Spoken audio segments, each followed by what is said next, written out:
አንድ ቀን የሚያገኘን አምላክ አለ። አንድ ቀን የሚያወጣን አምላክ አለ። በድካም አብዝተ፣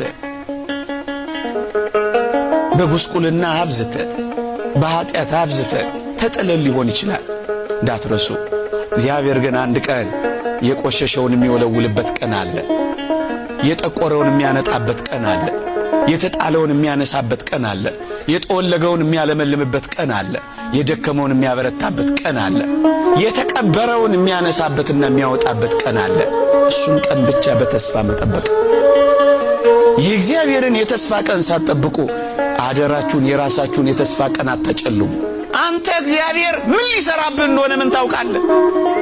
ራስህን ለጽድቅ ደግሞም ለቅድስና አዘጋጅ እንጂ እግዚአብሔር ብዙ ሥራ እንዲሰራብን ያዘጋጀን እንደሆነ ምን እናውቃለን?